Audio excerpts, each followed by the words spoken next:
Mesdames et messieurs, bonjour et bienvenue dans cet entretien exclusif où nous avons aujourd'hui l'ex-attaquant du Burkina Faso et attaquant de plusieurs clubs européens. Il s'agit de Jonathan Petroipa. Monsieur Jonathan Petroipa, bonjour et bienvenue sur Radio Algérie Internationale. Oui, allô, bonjour. Donc, merci d'avoir accepté notre invitation, monsieur Jonathan Petroipa. Oui, c'est un plaisir pour moi de toujours parler aux journalistes algériens. C'est toujours un plaisir pour moi et puis de pouvoir aussi parler aux supporters algériens. Et vous avez beaucoup de souvenirs avec les Algériens. Oui, bien sûr. Je dirais que, en tout cas, on a pris du plaisir à jouer,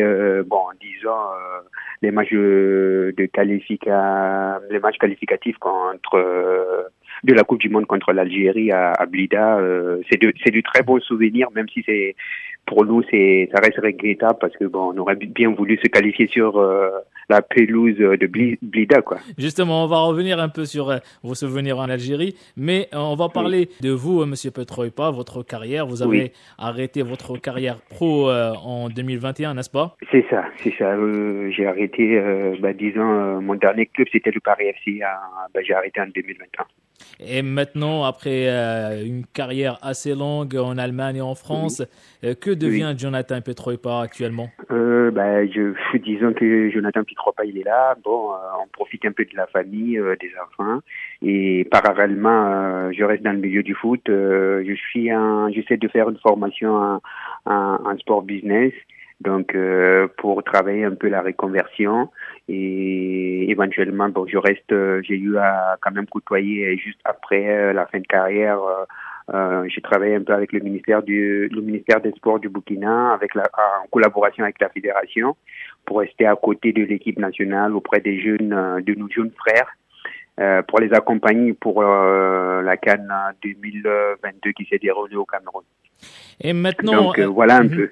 Vous avez suivi certainement les 2 journées des éliminatoires de la Coupe du Monde pour la zone africaine. Oui, bien sûr. J'ai beaucoup suivi les matchs du Burkina parce que c'est ce qui m'intéresse vu que en même temps c'est comme des matchs de préparation pour la CAN à venir. Donc j'ai un peu suivi nos matchs à nous.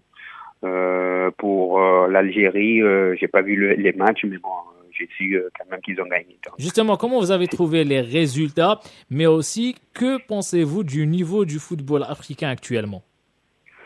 Je pense que le niveau, il y a de la progression. On voit qu'aujourd'hui, toutes les équipes africaines travaillent pour être meilleures. Parce que si on remarque à la Coupe du Monde, aujourd'hui, on voit le Maroc qui arrive jusqu'en demi-finale. Maintenant, pour les autres petites nations, on voit que c'est compliqué de jouer les équipes africaines aujourd'hui. Sur le continent africain, il n'y a plus d'équipe qui peut dire qui fait l'exception, mais on sent vraiment que chaque équipe travaille tout doucement et est en train de progresser. Et je pense qu'avec beaucoup d'organisation, on va arriver à être à un meilleur niveau. Parce qu'aujourd'hui, quand tu vois l'Algérie, le Maroc, la Côte d'Ivoire, même le Burkina, on sent que tout le monde a envie de travailler et réorganiser de telle sorte que même les anciens joueurs reviennent beaucoup plus pour accompagner les équipes et puis, comme on dit, coacher et puis aussi travailler dans l'organisation. C'est une bonne chose. C'est ce qui va permettre de rehausser le niveau du football africain et pourquoi pas un jour aller chercher aussi à gagner une Coupe du Monde, quoi. Justement, au mois de janvier prochain, c'est la Coupe d'Afrique des Nations en Côte d'Ivoire. Votre équipe, le Burkina Faso, dans le groupe de l'Algérie.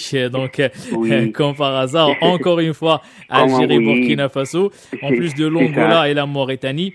Déjà, un petit mot concernant ce groupe Algérie, Burkina Faso, Angola, Mauritanie, un groupe équilibré? Moi, je pense que c'est équilibré, parce que bien vrai, on sait que l'Algérie, c'est un gros morceau. C'est toujours difficile de jouer contre l'Algérie, mais c'est ce que je dis dans une compétition, jouer des matchs de cette taille, c'est toujours intéressant. Quand on va à la compétition, c'est pour jouer. On va pas là-bas pour jouer contre des petites équipes. On a envie toujours de se mesurer contre les grandes équipes. Donc l'Algérie, moi je pense que le Burkina comme on le dit, hein, ça arrive plus souvent maintenant qu'on tombe dans le même groupe. Ça ne sera pas un match facile, soit pour l'Algérie, soit pour le Burkina, mais ça sera un match intéressant, comme on l'a toujours fait contre l'Algérie. Et maintenant, il faut pas non plus négliger les deux autres équipes parce que c'est des équipes toujours quand on sous-estime, hein, c'est ces genres d'équipes qui donnent plus de difficultés dans la compétition. Donc moi je pense que ce qui est important pour nous, c'est de pouvoir bien rentrer dans la compétition sur notre premier match parce qu'on joue la Mauritanie. Donc il faut tout faire pour prendre les 3 points. Et après maintenant contre l'Algérie, il faut se donner comme on a toujours l'habitude de faire. Tant qu'à avoir un résultat satisfaisant, même si on partage les points, après c'est plus facile de chercher la qualification contre l'Angola. Mais moi je trouve que il faut vraiment qu'on soit sérieux dans les matchs où peut-être on s'entend pas trop à se dire que c'est une grande équipe parce que la Mauritanie et l'Angola ça reste toujours des équipes en progression et on voit que ils travaillent bien depuis un certain temps et c'est des équipes qui ont des très bons jeunes joueurs aussi donc ça sera pas simple mais comme on le dit l'Algérie reste quand même donc pour vous monsieur Petroipa, sur papier c'est l'Algérie le favori de ce groupe. Quand on regarde sur le papier bien sûr que l'Algérie a plus de joueurs qui jouent dans des meilleurs championnats aujourd'hui et ils ont un coach aussi qui a l'habitude maintenant de jouer les compétitions africaines donc il connaît bien la Coupe d'Afrique et je pense que voilà il fait un très bon boulot depuis un certain temps. On voit que Belmadi en tout cas en train depuis qu'il est arrivé il a su quand même rehausser le niveau de l'Algérie donc moi je pense que l'équipe sera prêt pour la CAN et ça sera pas simple pour les autres mais bon on espère en tout cas faire un bon résultat contre l'Algérie. Selon vous, qui sont les favoris pour ce titre africain en Côte d'Ivoire? Pour vous, qui sont les favoris déjà pour atteindre le dernier carré et se disputer le titre africain? Oui, mais pour atteindre le dernier carré, moi je dis déjà c'est sûr que pour la Côte d'Ivoire, ils jouent à la maison, c'est eux qui organisent la compétition, ils ont le public avec eux donc déjà avec les joueurs qu'ils ont logiquement on doit compter sur eux, ça sera une équipe pas facile à manier mais faudrait aussi faire attention parce que jouer à la maison, il y a plus de pression donc mais je dirais quand même la Côte d'Ivoire, le Maroc, je mettrai le Burkina comme d'habitude et tout dépendra entre Sénégal et l'Algérie quoi pour moi. Pour le Burkina Faso, le sélectionneur actuel, Bervulu, qui a travaillé en Algérie, il connaît bien le football algérien. Cela aidera le sélectionneur lors de la prochaine rencontre contre l'Algérie? Peut-être que ça l'aidera, mais moi je dirais que plus ce genre de match, il faut montrer plus d'envie, il faut être bien organisé, travailler tous ensemble. Après, les individualités, ça peut faire la différence et tactiquement, il faut être bien positionné. Donc, je pense que tactiquement, il peut peut-être apporter une touche, mais l'envie des joueurs peut faire une différence s'ils ont envie, s'ils travaillent bien ensemble et que voilà, chacun joue pour l'autre, ça peut les aider. Donc, je dirais que tout dépendra de comment aussi l'entraîneur aura les joueurs qu'il faut pendant la compétition, parce que comme on le dit, il reste toujours un mois avant la compétition et les championnats sont toujours en train de jouer. On touche du bois, mais on espère que tous les joueurs africains n'auront pas des blessés qui vont les éloigner de la compétition parce qu'on aimerait voir tous les grands joueurs être présents à la compétition, à la CAN en janvier, quoi. Vous avez parlé du coach Djemal Belmadi, M. Petroipa. Oui. Après le titre en 2019, l'Algérie a traversé un passage à vide après l'élimination de la Coupe du Monde au Qatar au premier tour de la CAN. Que pensez-vous du travail de Djemal Belmadi avec la sélection? Moi, je trouve qu'il fait un très bon boulot depuis qu'il est arrivé. Quand il est arrivé, il y avait des difficultés. Bon, disons que quand il est arrivé, il a su réorganiser l'équipe et puis faire de telle sorte qu'il y ait, parce que quand tu arrives comme ça, je pense que voilà, fallait encore donner plus d'envie aux joueurs et puis il a su ramener des jeunes joueurs et garder aussi l'ossature de telle sorte que les anciens puissent permettre aux jeunes de s'adapter.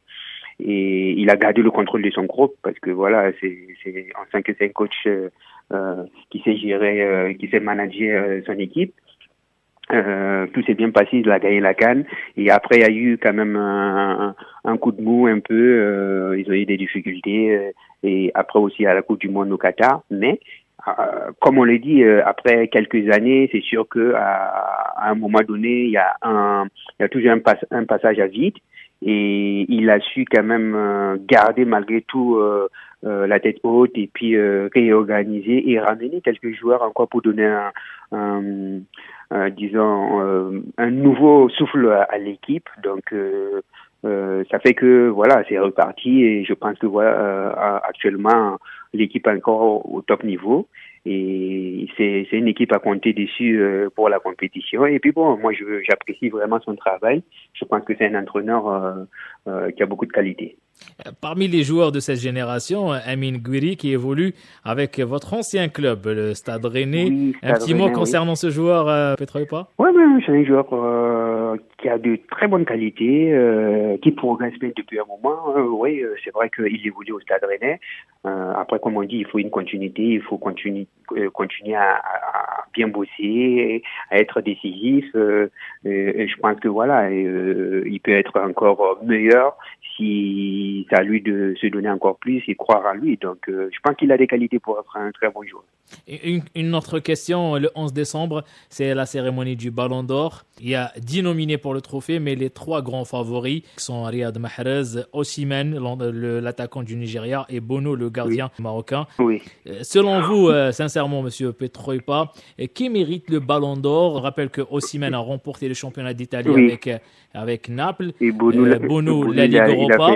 Et Riyad Mahrez, même s'il n'a pas disputé demi-finale et la finale de la Ligue des Champions, mais quand même, il a contribué au triplé historique de Manchester City. Oui, je pense qu'il a fait une très bonne saison, Riyad Mahrez aussi. Mais bon, comme on dit, c'est les deux autres concurrents aussi ont fait de très bonnes saisons. Je pense que voilà, tous les 3, ils sont capables de les gagner. Ils ont fait de très bonnes saisons. Ils les méritent. Hein. Voilà pourquoi ils sont là les 3. Donc moi je dirais que le meilleur gagne parce que je pense que Riyad Mahrez il a fait une très bonne saison, il le mérite. Osimhen qui a fait une très bonne saison en Italie, qui a marqué beaucoup de buts. Aujourd'hui c'est l'un des grands attaquants le plus demandé par les grands clubs. Donc voilà, ça, je pense que c'est pas aussi simple de décider, mais je pense que les trois méritent et ça sera le meilleur qui va gagner par rapport au vote de tout le monde, quoi. Une dernière question, monsieur Petroipa. Vous avez affronté l'Algérie à plusieurs reprises. Des souvenirs que vous gardez, surtout des matchs ici en Algérie, le public? Non, mais de très bons souvenirs. Je dirais, il y a deux souvenirs que je garde. Le but que je marque de la tête au stade du Katout à Ouagadougou contre l'Algérie. Le premier but, je marque de la tête 1-0. Après, le retour en Algérie, c'était impressionnant, hein, le public algérien à Blida, honnêtement. C'est un match inoubliable pour moi parce que de la veille du match jusqu'au jour du match, on a senti vraiment que la ville vivait beaucoup plus, s'attendait à la victoire et qu'ils étaient prêts à tout pour gagner le match, quoi. Donc c'est intéressant de voir un tel public. Donc j'espère qu'ils continueront comme ça à soutenir leur équipe et en tout cas bonne chance à l'équipe d'Algérie. Et le rendez-vous entre l'Algérie et Burkina Faso donc en Côte d'Ivoire pour le deuxième match de la phase de groupe. Voilà, on se donne rendez-vous en Côte d'Ivoire pour encore faire un autre match Algérie-Burkina. Jonathan Petroipa, ex-international burkinabé, merci beaucoup. Merci à vous. Voilà, c'est la fin de cet entretien. Merci de l'avoir suivi. Au revoir.